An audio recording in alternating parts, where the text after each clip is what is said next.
साथियों नमस्कार। एक बार पुनः स्वागत है आपका ज्ञान गंगा आयुर्वेद क्लासेस में। आज हम लोग बात करने वाले हैं चतुर्विध रसायन के अंतर्गत अंतिम रसायन कुपीपक्व रसायन का के बारे में बात करेंगे। तो कुपीपक्व रसायन जैसा कि आप जानते हैं कूपी में पक्व किया गया रसायन। तो यहाँ कूपी का मतलब होता है कांच कूपी अर्थात कांच का बॉटल, अर्थात इसको और आसान भाषा में करें तो बियर बॉटल में बनाया गया जो कजली के द्वारा बनाया गया रसायन होता है उसको हम लोग कूपीपक्व रसायन कहते हैं। आइए देख लेते हैं इसके डिटेल बारे में। कूपी इति कांच कूपी, कूपी का मतलब क्या है कांच कूपी, पक्वम कांच कूपी में पक्व किया गया, अग्निनाम पक्वम रसस्य पारदस्य अयनम स्थानम। इसको दूसरे शब्दों में कह सकते हैं कि कुप्याम अग्निनाम पक्वम यद रसस्य तत्कूपीपक्व रसायनम। इसको मीनिंग देख लेते हैं कि कांच की शीशी में अर्थात बियर बॉटल में पारद आदि द्रव्यों को अग्नि द्वारा पकाकर जो औषध तैयार की जाती है ऐसे रसायन को कूपीपक्व रसायन कहते हैं। तो बच्चों यहाँ पर कांच के बॉटल में बियर बॉटल में जो भी औषधि द्रव्य को पका रहे हैं डायरेक्ट अग्नि नहीं देंगे। तो डायरेक्ट अग्नि न देंगे जिससे कि वो फूट जाएगी। तो उसको फूटने से बचाने के लिए क्या करेंगे कि उसको हम लोग बालू का यंत्र में अंदर रखेंगे, डायरेक्ट अग्नि पे न रख के बालू के अंदर रख देंगे, दैट इज कॉल्ड बालू का यंत्र। अब ये देखते हैं कि कुपीपक रसायन का महत्व क्या है। इन जनरल कुपीपक रसायन के निर्माण में गंधक जारड़ा होने के कारण इस प्रकार की औषधियाँ विशेष रूप से रसायन गुण से संपन्न होती है। अब देखते हैं गंधक की जीर्ण किए जाने वाली मात्रा, जैसे समगुण गंधक, द्विगुण गंधक आदि से जारित पारद एक विशेष कार्य करने वाला होता है। तो हम लोग जब पारद के प्रकरण में पारद के साथ 1 गुना गंधक, 2 गुना गंधक, 3 गुना गंधक, इस तरह से 7 गुना 8 गुना गंधक जाना किए थे। तो अलग अलग परिस्थिति में अलग अलग विशेष कार्य करने वाले हम लोगों ने पाया था, वहाँ आपको याद होगा तो अच्छी बात है। उसके बाद देखेंगे प्रकार, कूपीपक्व रस के प्रकार देख लेंगे। तो यहाँ पर दो बेसिस पे होता है। पहला घटक द्रव्यों के आधार पर तथा प्राप्ति स्थान के आधार पर है। तो घटक द्रव्यों आधार पर कूपी रस के भेद किया गया है। ठीक है, पहला पॉइंट है घटक द्रव्यों के आधार पर देख लेंगे। तो 2 प्रकार का होता है। तो देखिए घटक द्रव्य का मतलब होता है एक सगंध कूपी पक्व रस, एक निर्गंध कूपी पक्व रस। मतलब ऐसा प्रोडक्ट जिसमें गंधक अवश्य पाया जाता है उसको हम लोग सगंध कूपीपक्व रस कहेंगे, और ऐसा कूपीपक्व रस जिसमें गंधक नहीं पाया जाता है उसको हम निर्गंध कूपीपक्व रस कहेंगे। सगंध कूपीपक्व रस के एग्जाम्पल देख लेते हैं। पारद प्लस गंधक के मिलने से रस सिंदूर का निर्माण होता है। पारद गंधक के साथ स्वर्ण जब बनता है तो 2 स्थिति बनती है, एक मकर ध्वज, दूसरा सिद्ध मकर ध्वज है। तीसरा है पारद गंधक के साथ जब ताम्र का निर्माण पाक करते हैं तो ताम्र सिंदूर का निर्माण होता है। उसके बाद देखेंगे पारद गंधक के साथ वंग और नौसादर का जब प्रयोग करते हैं, यूज करते हैं, करके पकाते हैं तो स्वर्ण वंग का निर्माण होता है। प्रश्न पूछता है कि स्वर्ण वंग में स्वर्ण की कितनी प्रतिशत मात्रा होती है। तो आपको जवाब देना है बच्चों कि स्वर्ण वंग में स्वर्ण कितने प्रतिशत होता है। यहाँ आपको दिख रहा है स्वर्ण कितने प्रतिशत है, कमेंट बॉक्स में जरूर बताइएगा। प्रश्न पूछता है बच्चों। ठीक है, नेक्स्ट देखेंगे पारद गंधक प्लस उपरस या साधारण रस का जब प्रयोग करेंगे तो अलग अलग स्थितियाँ आएंगी। देखेंगे पहला पारद गंधक के साथ जब हड़ताल का प्रयोग करेंगे तो ताल सिंदूर, पारद गंधक के साथ जब मनशिला प्रयोग करेंगे तो शिला सिंदूर, और पारद गंधक के साथ मल्ल अर्थात आर्सेनिक का जब प्रयोग करेंगे पाक करेंगे तो मल्ल सिंदूर का निर्माण होता है। और पारद गंधक के साथ हरताल, मनशिला, मल्ल अर्थात आर्सेनिक का जब प्रयोग करते हैं तो समीर पन्नग रस का निर्माण होता है। इसके बारे में डिटेल हम लोग पढ़ेंगे। निर्गंध कुपीपक्व रस में देखेंगे 2 चीज़ें बनती, एक तो रस पुष्प बनता है, दूसरा रस कर्पूर। ठीक है, रस पुष्प और रस कर्पूर। तो रस पुष्प में देखेंगे पारद, काशीस प्लस सैंधवलवड़। पारद काशीस और सैंधवलवड़ के मिलने से रस पुष्प का निर्माण होता है, जबकि पारद गंधक प्लस सैंधवलवड़ के मिलने से रस कर्पूर का निर्माण होता है। रस कर्पूर को याद करने का ट्रिक बता दूं, पागल पागल कपूर, पागल कपूर। तो पा फर हो जाएगा पारद, ग फर हो जाएगा गंधक अम्ल अर्थात सल्फ्यूरिक एसिड H2SO4, और ल फर हो जाएगा सैंधव लवण, पागल कपूर याद रखिएगा, रस कर्पूर कंटेंट याद हो जाएंगे। इसके बाद जो कूपी पक्व रस का दूसरा बेसिस है प्राप्ति स्थान के आधार पर, कि जब हम कूपी में पाक करते हैं, कांच के बोतल में पाक करते हैं, तो वो ऊपर गल में है कि बीच में है कि नीचे तल में है, तो उसके प्राप्ति स्थान के आधार पर देखेंगे। कूपी के विभिन्न भागों यथा गले में या तल भाग में प्राप्त होने के कारण इन्हें क्रमशः गलस्थ एवं तलस्थ भी कहा जाता है। गले में प्राप्त होगा तो गलस्थ, और तल भाग में बॉटम पे प्राप्त होगा तो तलस्थ कहते हैं। दोनों भागों में प्राप्त होने के कारण उभयस्थ कहा जाता है। तो यहाँ देख रहे होंगे कूपी अर्थात कांच कूपी हुआ सामने दिख रहा है, ठीक है। और यहाँ पर अगर जो प्रिपेयर्ड कूपी पक्व रसायन है अगर गले वाले भाग में बन रहा है दैट इज कॉल्ड गलस्थ, ठीक है ना, या कंठस्थ, कंठ होता है ना, कंठस्थ, कंठस्थ, ठीक है, लिख लीजिएगा कंठस्थ, या बिल्कुल बॉटम पे बन रहा है बॉटम साइड में तो उसको तलस्थ, तलस्थ, तल होता तलस्थ। अगर ये मतलब ये एक तरह से देखा जाए तो ऊपर भी बन रहा है और नीचे बन रहा है, मतलब बॉटम भी बन रहा है और गले में बन रहा है और बीच में बन रहा है, तो उसको उभयस्थ बोलेंगे। तो इसके बेसिस पे देख देखे हैं कि गलस्थ में क्या क्या, गलस्थ के कौन कौन से कूपी पक्व रस हैं।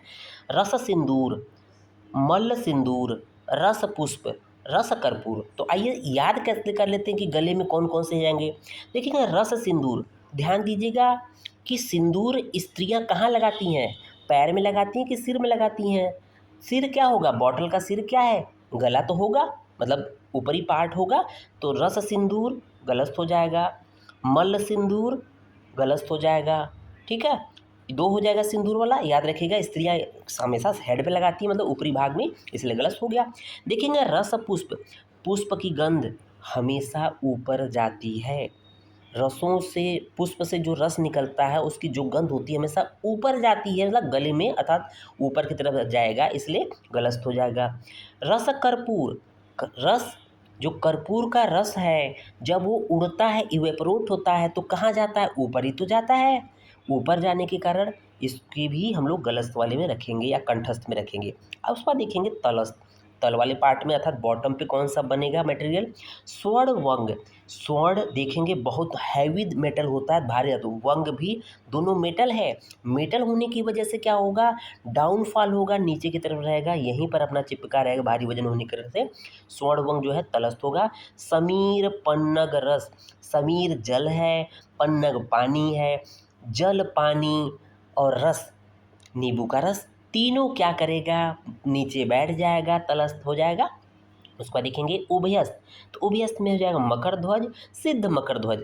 तो मकड़ी क्या करती है, मकड़ी देखेंगे बीच में लटकी रहती है। मकड़ी जो होती है बीच में अपना जाला लगा के, ऊपर जाला लगाएगी लेकिन बीच में लटकती है, नीचे की तरफ लटकी ना, बीच में लटकी रहती है। ध्यान दीजिएगा मकर ध्वज हो, सिद्ध मकर ध्वज हो, याद रहेगा बच्चों।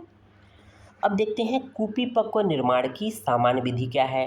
तो देखिए कूपी पक्व रस के निर्माण में निम्नलिखित प्रक्रिया अर्थात स्टेप शामिल होती है। पहला कपड़ मिट्टी युक्त कांच कूपी का निर्माण हो जाएगा। दूसरा कूपी में कजली का पूरण। तीसरा है कूपी का स्थापन। चौथा है अग्नि व्यापार। पांचवा है सिद्धि लक्षण अवलोकन। छठवां है कूपी मुख मुद्रण। सातवां है स्वांग सिद्धीकरण। आठवां है कूपी का भेदन। नौवां है कूपी पक्व रस का एकत्रीकरण। एक एक करके वन बाय वन हम इसको पढ़ते हैं डिटेल में। तो देखेंगे पहला जो है कि कपड़ मिट्टी युक्त कांच कूपी का निर्माण। तो ध्यान दीजिएगा कपड़ से युक्त मिट्टी को जब हम लोग कांच के शीशी के ऊपर लपेट देंगे दैट इज कॉल्ड कपड़ मिट्टी युक्त कांच कूपी। देखेंगे कैसे, ये आपके सामने बियर का बॉटल दिख रहा होगा। बच्चों प्रैक्टिकल के पॉइंट ऑफ व्यू से बियर का बॉटल इजीली अवेलेबल हो जाता है, चाहे जितना आप बॉटल यूज कर सकते हो, कोई समस्या नहीं है, बहुत सस्ता होता है, ठीक है ना। इसलिए ये इजीली अवेलेबल है, इसी का प्रयोग करते हैं सामान्य रूप से आप प्रैक्टिकल में, लैब में। ओके, इसमें क्या करेंगे, मुल्तानी से युक्त मुल्तानी मिट्टी को भिगो लेंगे, उसमें कपड़े में मिट्टी लगा के चिपोड़ लेंगे, एक रुमाल लेके चिपोड़ लेंगे और चिपोड़ने के पश्चात उसके बॉटल के ऊपर पूरा टोटली लपेट देंगे। जब टोटली बॉटल लपेट जाएगा, कवर हो जाएगा, तो उसको सुखा लेंगे, तो एक लेयर बन गया। इसी तरह से वन बाय वन जो है दूसरा फिर कपड़ मिट्टी लेके उसको दूसरा लेयर, तीसरा लेयर, चौथा लेयर, पांचवा लेयर, इस तरह से 7 लेयर सुखाने के पश्चात एक एक करके 7 लेयर की बना लेते हैं। इसी को बोलते हैं कपड़ मिट्टी युक्त कांच कूपी। बन गया बच्चों, याद हो जाएगा। दूसरा है कजली पूरण। जब कपड़ मिट्टी युक्त कांच कूपी बन गई है अब क्या करना है कि पारद गंधक की जो कजली हम लोगों ने बनाई थी पहले से, उसको इसके अंतर्गत सावधानीपूर्वक भरना है। तो देख लें, कजली आपके सामने दिख रही है, बनी हुई है। कजली काजल के समान ब्लैक होती है। बहुत आसानी से इस कपड़ मिट्टी युक्त कांच कूपी के अंदर भर देंगे, धीरे धीरे ये अंदर आ जाएगा। तो देखें, ब्लैक कलर का हो गया, ये हो गया कजली पूरण सावधानीपूर्वक। तीसरा पॉइंट देख रहे होंगे, कूपी स्थापन। कूपी स्थापन का मतलब कि जो कपड़ मिट्टी युक्त कांच कूपी थी, उसको अग्नि वाले यंत्र पे रखना है। तो अग्नि पे डायरेक्ट नहीं रखेंगे बच्चों, जिससे कि कांच की शीशी फूटे नहीं। उसके लिए क्या करेंगे, बालुका यंत्र का प्रयोग करते हैं। तो देखिए, कूपी को बालुका यंत्र में रखने की प्रक्रिया को कूपी स्थापन कहती है। तो ध्यान दीजिएगा, बिल्कुल इसके मान लीजिए एक पात्र होता है जिसको हम लोग बाल्टी कह सकते हैं, बाल्टी कह सकते हैं, ठीक है ना। उसमें बालू रख दिया है ना। पूरा बालू नहीं भरेंगे, आधा ज़्यादा भर लेंगे। तो ध्यान दीजिएगा, शीशी को बिल्कुल बॉटम से टच नहीं कराना, नहीं तो क्या ज़्यादा आग लगेगी तो ये जल जाएगा, मतलब ये जल जाएगा, क्या बॉटल टूट जाएगा शीशी। ठीक है, थोड़ा सा ऊपर रखेंगे, ठीक है, स्पेस देते हैं, थोड़ा सा स्पेस है इसके बीच में। देख रहे होंगे ये बालिका भरा हुआ, बालू सिल्का भरा हुआ है, ये कांच कूपी हुई है, ठीक है ना। कजली इसके अंदर भरी हुई है, अग्नि का स्रोत है, ठीक है। तो इसको बोलते हैं कूपी स्थापन। ओके, उसको देखेंगे चौथा, अग्नि का व्यापार। अब देखिए, बालू का यंत्र है तो उसमें अग्नि भी तो लगाना है।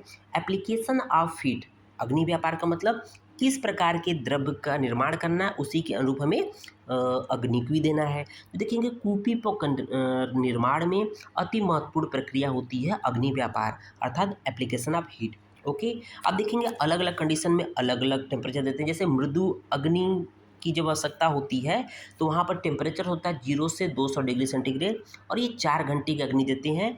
इस प्रक्रिया के द्वारा कजली को द्रवित करते हैं और गंधक की फ्यूम बन जाती है, ठीक है।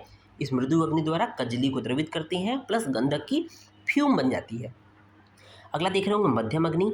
मध्यम अग्नि जो है, जो टेम्परेचर होता है 200 से 400 डिग्री सेंटीग्रेड होता है, 4 घंटे देते हैं, और इसके द्वारा रस सिंदूर का निर्माण प्लस गंधक की फ्लेम आती है। 400 डिग्री सेंटीग्रेड तक 4 घंटे तक गर्म करते हैं मध्यम अग्नि में, तो रस सिंदूर का निर्माण होता है प्लस गंधक की फ्लेम आती है, गंधक की स्मेल आने लगती है। तीसरा है तीव्र अग्नि, जो कि 400 डिग्री सेंटीग्रेड से 630 डिग्री सेंटीग्रेड 4 घंटे दी जाती है। तो इसके द्वारा फ्लेम अर्थात ज्वाला खत्म होकर सिद्धि लक्षण अवलोकन होता है, ठीक है। और कूपी मुद्रीकरण तथा उत्पाद अर्थात प्रोडक्ट का सब्लिमेशन होता है ना। जो प्रोडक्ट बनेगा वो उड़ने लगेगा, तो वो चाहे ऊपर बैठे, चाहे बीच में बैठे, चाहे बॉटम पे बैठे, मतलब वो जाके चिपक जाएगा बॉटल के अंदर।